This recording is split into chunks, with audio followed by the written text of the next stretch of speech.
Imagine you're looking at your business's bank balance on the 20th of July, 2026. You've just paid your staff their wages and their superannuation for the week, and everything seems fine. Then you remember that you still haven't paid your staff their superannuation for the previous quarter.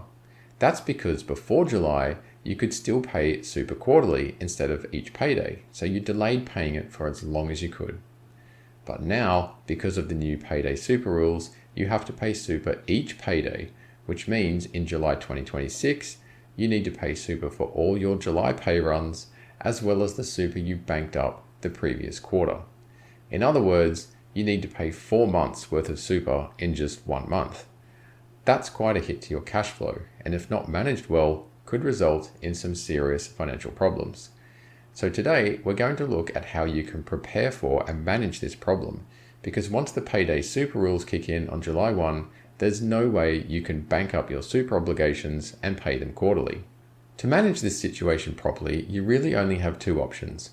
Making sure you save up enough money to pay 4 months worth of super in July, or switching to paying super each payday now instead of waiting.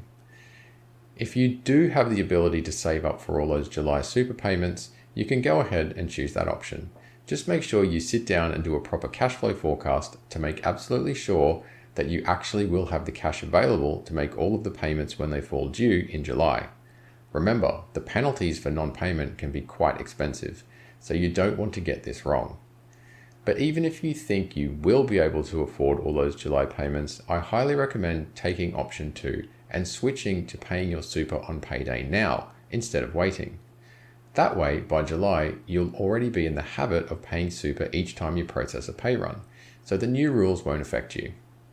It'll also mean you won't have 3 months of catch-up super to pay along with July's super payments, so you won't get slugged with 4 months of super payments all at once.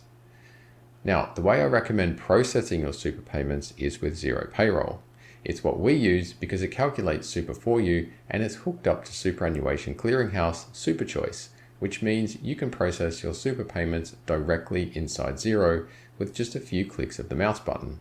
It's very easy to do and saves you having to find and use a third-party clearinghouse where you'll have to enter the data manually every payday because it's not hooked up to any bookkeeping software.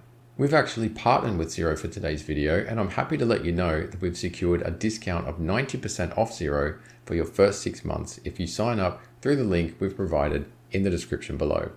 This offer is valid at the time of recording, so if you want to save some money, check out the link below, sign up, and save yourself from having to do a lot of manual work each payday by using Xero's inbuilt super tools instead of an external clearinghouse. Payday Super is almost here and there's no way to avoid it. So to make sure you're prepared, I recommend doing the following. Sign up to Xero Payroll if you aren't already using it. Start paying super on payday instead of banking it up. Pay off any super you have already banked up for the current quarter, and then relax in July instead of wondering how you'll pay for 4 months worth of super.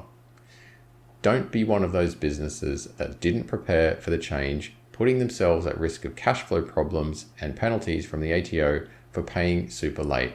Get on the front foot by checking out Xero's 90% off deal through the link in the description below, and don't forget to watch our other videos to help you do your own bookkeeping. That's it for this video. Thanks for watching, and I'll see you in the next one.